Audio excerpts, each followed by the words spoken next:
Grabe. Kala mo hindi pinakain ng tanghalian. Ah.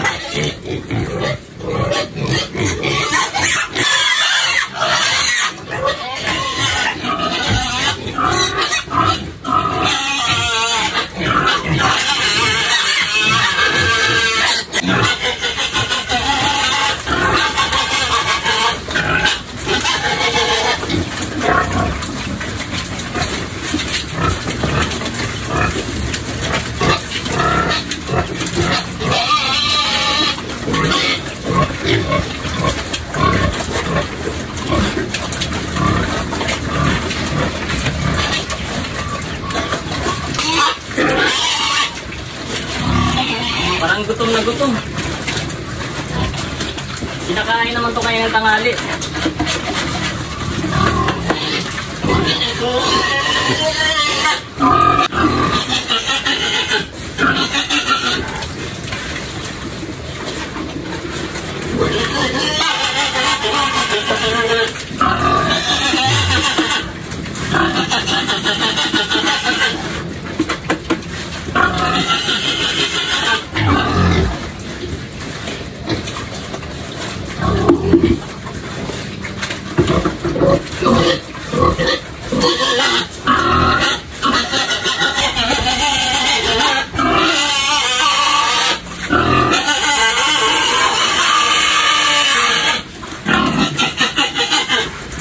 Gustong-gusto nila mga farmers, yung nagsisiksikan sila kumakain, yung nag-aagawan sila. Tinlagyan natin dito ng pagkain, gusto nila na andun kung saan yung ano, saan yung marami sila. Gusto nila yung lagi sila nag-aagawan.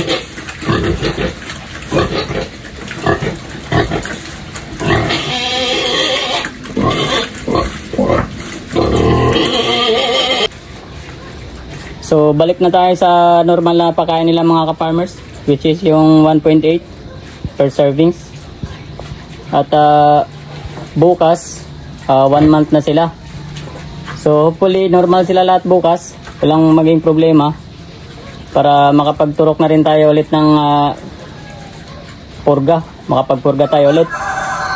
Bali sakto kasi 1 buwan yung ano, yung purga natin. Nung dumating kasi ito dito sa atin, pinurga natin kaagad kasi yung mga biik natin mga ka-farmers, yung mga baboy, pag maraming mga parasites yan, isa din yan sa dahilan ng ano, pagantala ng paglaki nila.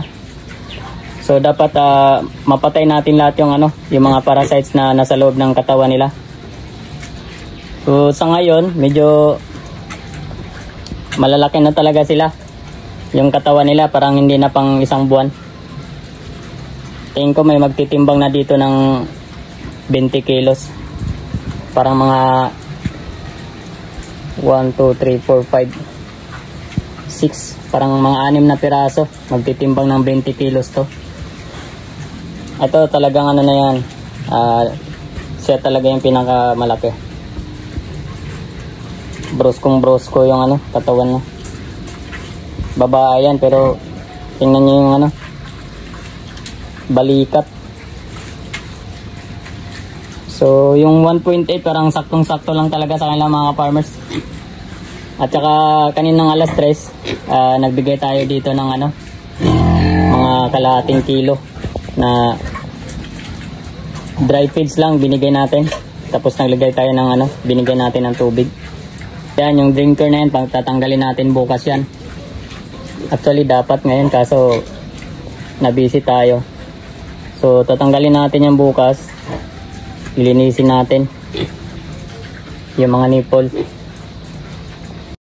So tingin ko mga farmers, kailangan talaga ng mapurga tong ano, tong mga alaga natin. Hindi na sila kagaya ng ano, nung dati na talagang ano kung kumain. Yung 0.8 noon ng karaan, talagang saglit lang ubos kaagad nila. Pero ngayon nakita natin, actually maubos naman yan mga ka-farmers. Kaya lang ano, pinaunti-unti lang nila.